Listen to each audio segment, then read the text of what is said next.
I landed in Calgary on February 27th, 1978. Calgary International Airport was newly opened. YYC was just opened at that time. It was just opened at that time. Affording me and my younger sister post-secondary education in Nigeria was too expensive. How was life growing up back in Nigeria? Life was good at the time because, the country was thriving, the country was rich. Relatively better. When I came to Canada, Nigerian and Naira currency was stronger than the United States. That's what I heard. So I had to change. And this was when? 1978? 1978. So I was rich when I came here with my Nigerian currency. Hi, my name is MOJI TAIWO. I'm the owner of MUT Consulting Services here in Calgary. I'm also an author, and this is my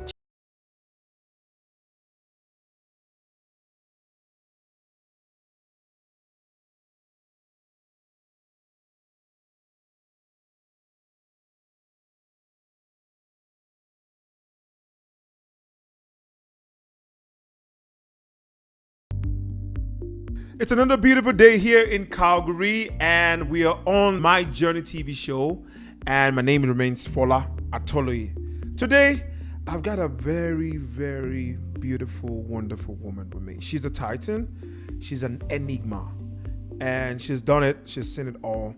I remember walking up to her and just saying, "Auntie, I need you to come on my show." I was like, "Yeah, I'm good." She doesn't even know me before. That's the kind of person she is. She's a mother, she's a grandmother, she's a wife, she's an auntie, she is everything. She's a solid bedrock of the Nigerian community here in Canada. She's won several awards, Queen Elizabeth II Platinum Jubilee Awards. She's a recipient of the Realize Your Potential Youth Society of Canada Black Heritage Leadership Award. She's a recipient of the Unmask Your Beauty Black Woman of Impact Award. She's a nominee of 2022 Calgary Black Chambers Lifetime Achievement Award. Trust me, if I keep reading this, I'm not going to stop today. Ladies and gentlemen, all over the world, from wherever you're watching this segment, make welcome Auntie MOJI TAIWO. Thank you. It's so good to have you here, man. Thank you for having me. Thank you for having me. Thank you for coming on the show. Let's get right into it. Who is Auntie MOJI TAIWO? And pardon me for calling you Auntie MOJI TAIWO. I know we're in Canada. And I was just going to say that, for the purpose of this interview, I don't mind if you call me by my name. I'm sorry. But it's okay. Yeah, it's okay. Thank you. Who is MOJI TAIWO? Who are you, man? MOJI TAIWO is caring, loving, giving, intelligent, direct, what you see is what you get kind of person. So all the awards that I called doesn't... MOJI TAIWO likes to have fun and uplift people around her. Yes. So those awards are not as important as you just being yourself. Just be and I've always been myself. I pride myself in being myself. One of my hashtag is, do you know? Dare to be positively different. Dare to be positively different. One of the things I realized when I came to Calgary, and you go to almost every African, let me say, association, or, well, I've only been to a really Nigerian one, so let me not say African, but the Nigerian one, it's either your picture is on the wall somewhere, or somebody's talking about you, or I tune into my social media, you're there. Why? What? There's so much that you've done for this community, and we can't begin to unpack it. But just give me a little bit about your background as to community, development. Why is that a passion for you? Well, when you've been in Calgary, Alberta, Canada, as long as I have been, which is 45 years, very soon. 45 years? Yes. And you realize that you are in a society where they're not used to your own kind. You have to create an environment where you introduce yourself to people who have a certain preconceived notion about who you are, but you need to change that preconception, and you present yourself as who you thoroughly are. Oh. So that's how I became quite involved in my community very, very, very long time ago. Along with some other, community people, because there were not too many of us here at the time. So we had to change the image of what people thought black people were or Nigerians are. Wow. And that's why Nigerians in Calgary are highly esteemed. And Moji, there's something you said that really struck me. 45 years here in Calgary, or here in Canada? In Calgary. In Calgary? Yes, I Wow. landed in Calgary on 1978? February 27th, 1978. Wow. Calgary International Airport was newly opened. YYC was just opened at that It was just time? opened at that time. Wow. Tell us a little bit about your experience coming here. Just first tell us why you even decided to come here. Number two, tell us what was the reception. Of course, I didn't expect that they were going to put out the red carpet and roll drums and all that. But when you interacted with people back then, 45 years ago, I was not even born. Oh. When you interacted with people then, what was the reception you got from Caucasian Well, environment? what happened? I'll take your first question first. Why did I come to Canada? Well, to get an education. I came from a family of 8 children. And my parents were kind of aged by the time I came along, and my younger sister. So affording me and my younger sister post-secondary education in Nigeria was too expensive. Really? So I had to find my way. And coming to Canada to get, and of course, I wanted to go into broadcasting. I see. That's where it came from, the origin of the show and public speaking and everything.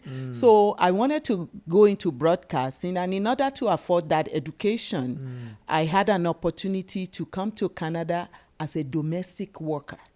What?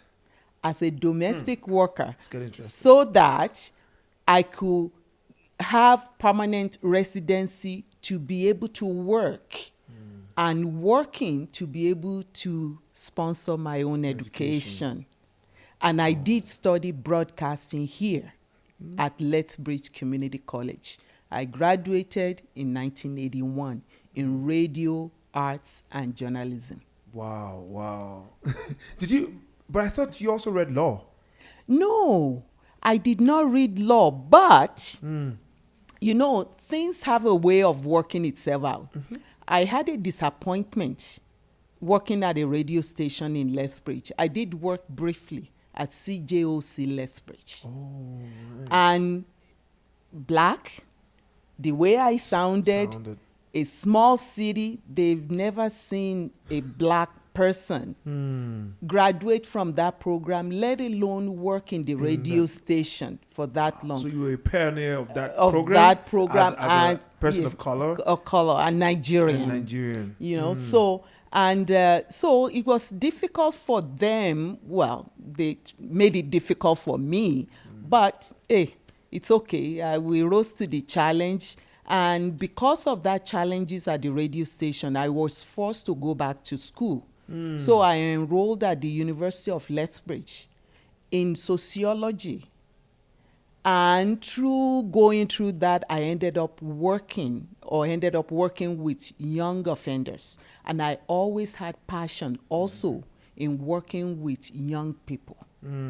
So my broadcasting, public speaking, teaching, and picking up some law courses and ending up working in corrections.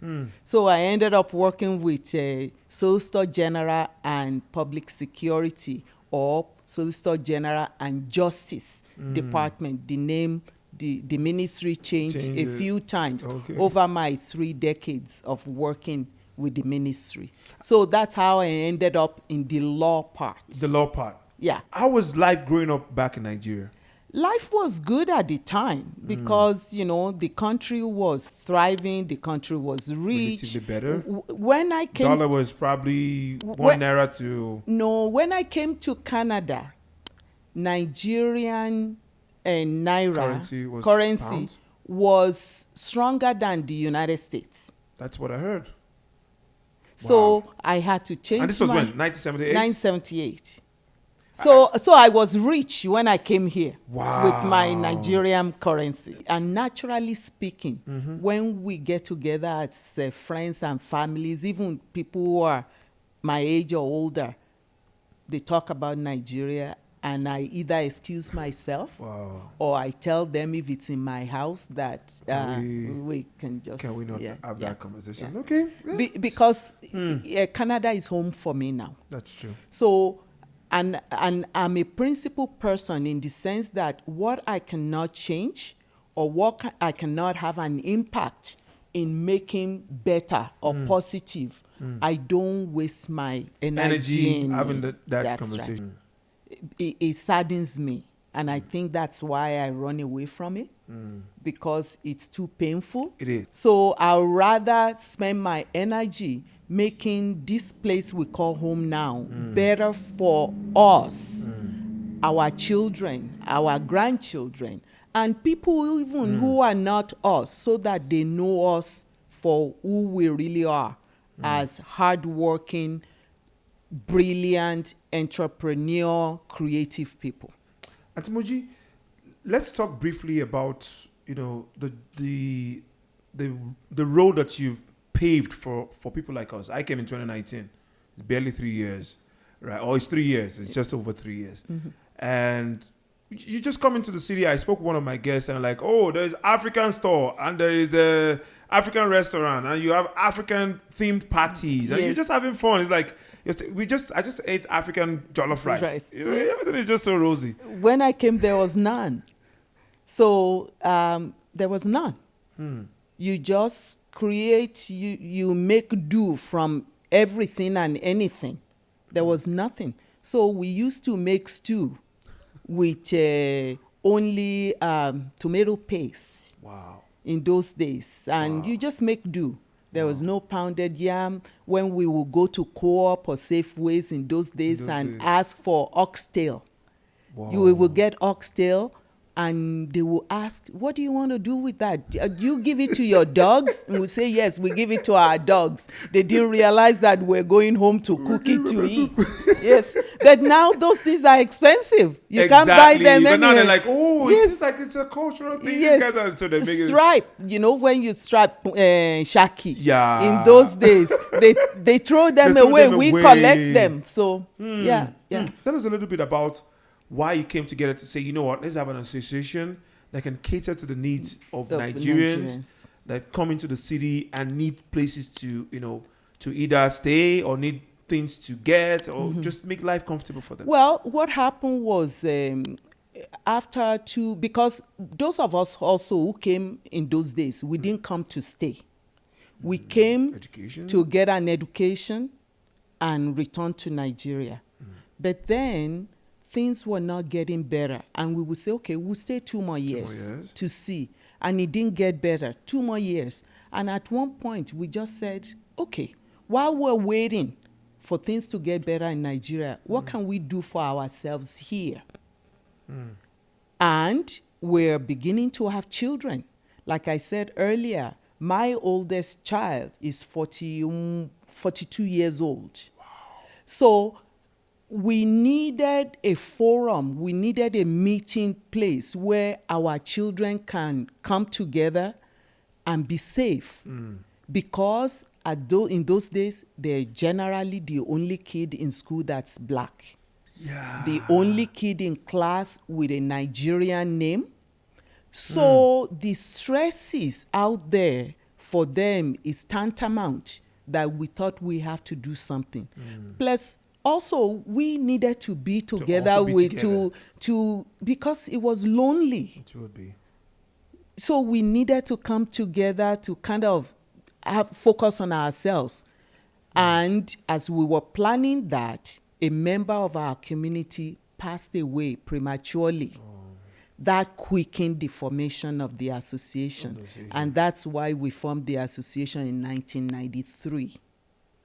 Yeah. At MOJI, we're not going anywhere. We're going to take a short break because sometimes waiting for Nigeria to get better can be waiting for Godot.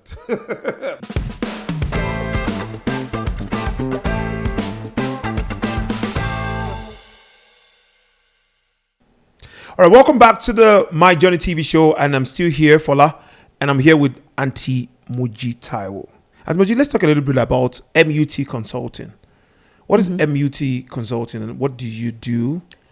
MUT Consulting is a combination of every services that I provide. Okay. I do, of course, my books are under MT Consulting. Okay. I do parenting coaching, mainly parenting coaching, teaching parents how to raise well-adjusted children in this Community. Society without throwing away our Nigerian culture, but embracing the Canadian culture and merging both of them together. I noticed that the mistake most of our people make is that we always think everything Nigeria is great.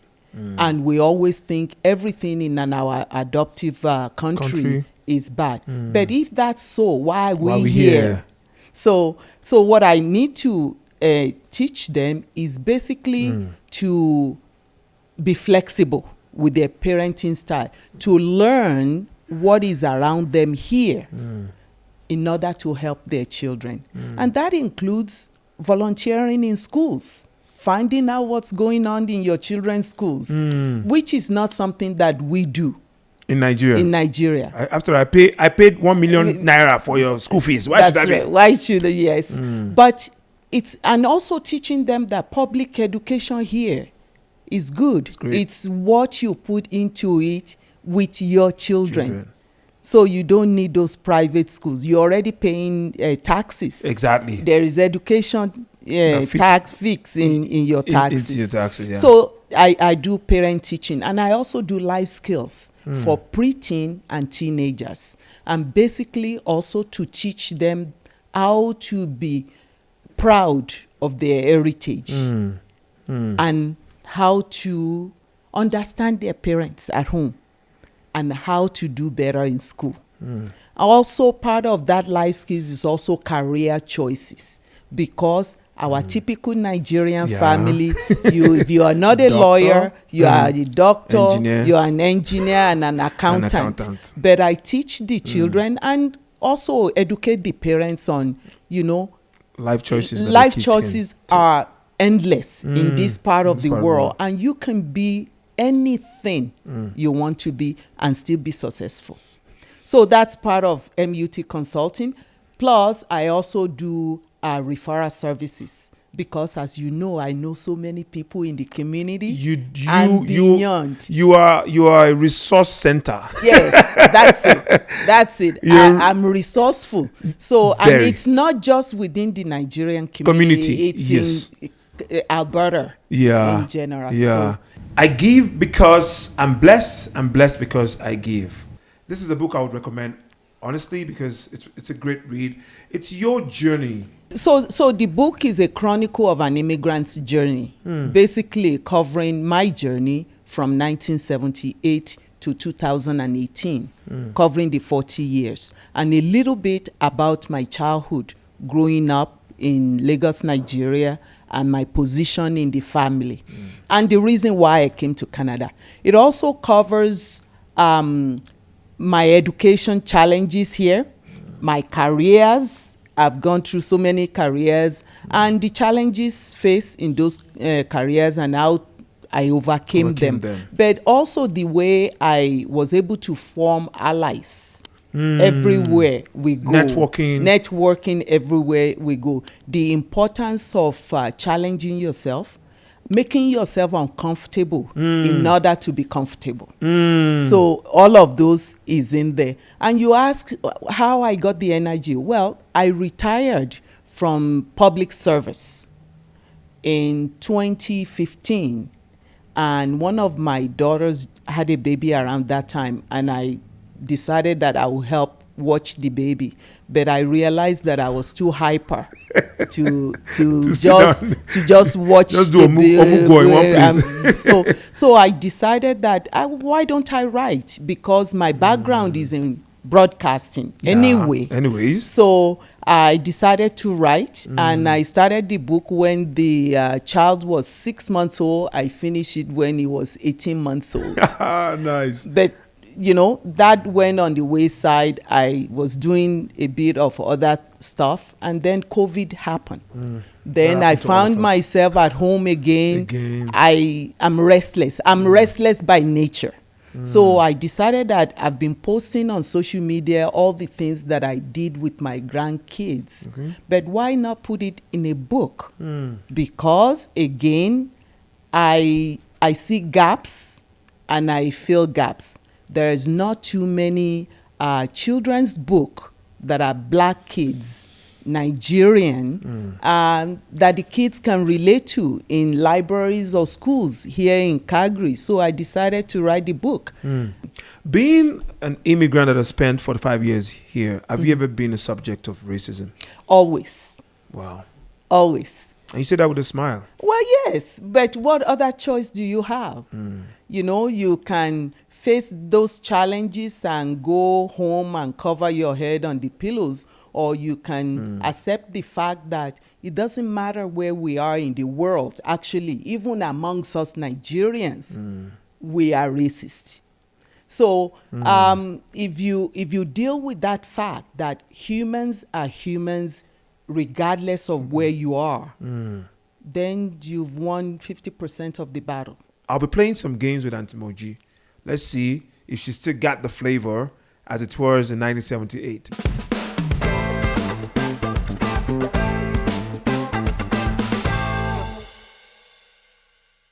Auntie Moji, thank you. That was such an interesting interview with you. But this time is where we relax and just have some fun. Are you ready? Right, I'm ready. So this is how it works. You have the wheel, My Journey wheel, where you're going to spin it, and you're going to be picking 3 games. So you do the first one, we'll pick the first game, second game, third game, and then we'll play the games. All right. And there we go. The first spin takes us to... Never mention the word karaoke. Once you do, it just goes there. Okay. So the first one is karaoke. Let's pick the second game. And we spin again, and we go to the next game, which is roll the dice. So that's our second game. Let's roll again for the last time and see what game we're going to pick. So we did roll the dice and rapid reel. So you have karaoke, roll the dice, and rapid reel. You've chosen the song I'll Make Love to You by Boyz II Men. Yes. Why did you choose the song? Because I, myself, and my significant other used to rock to this. And every time the song comes on, we're always rocking on it. So you just bring good memory. That's right. All right. So we're going to be playing the song. Let's see how we can bring back good memories with Boyz II Men, I'll Make Love to You.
mean, That was awful. I would say just keep to your day job. It's a good thing that I shower. I sing in the shower. I also just think, but I mean, if that's for tell me your husband, we didn't even get to talk about it. Tell us his name. His name is Daring. Aderiola Taiwo. Yeah, I mean, he's an Ibadan man. Nice. Yes. I mean, that I'm good at dancing. You know, you can see the moves are there, but the voice. It's not good. Welcome back to the My Journey TV show, and we are on the second game that Auntie Moji picked while you were spinning that wheel. Which do you prefer, Superman or Spider-Man? Superman. Superman for you, why? Because I'm a superwoman. Wow, nice. You're not Spider. No. Are you an half empty person or half full? It's half full. Half full. Always see the positive side. Always, of life. always. Ice cream or lollipop? Ice cream any day. Anytime. Any day. Ice I cream. love ice cream. It's a lot of fun. Thank you so much. Do you have anything to say, any last word to say before? This is good. I am glad, honored that you invited me. I didn't know what I was getting into, but I always know that wherever my heart takes me, it's always positive. And I like to congratulate you on the show. And I think it's deserving. It's really nice for us to have more voices to represent us, and definitely more younger voices. Thank you. To echo, you know, where we are. We've come a long way in the city, and I am just so thrilled and happy to see all of you guys bringing your own uniqueness and creativity and uplifting us and our profile in the city. So I love that. Thank you so much. And because of the love we have, we also have a little token for you. This is from the crew of My Journey. I always like this. Thank you so much for, thank you. You know, already paving the road for us, and we're just here, we're just basking on that thing, the things you've done for us. Thank you so much. It's my pleasure. Thank you for having me. And keep watching My Journey, because we have more guests and more scintillating events on the show. Don't go nowhere. Until next time that we'll see, have a gracious evening. Bye.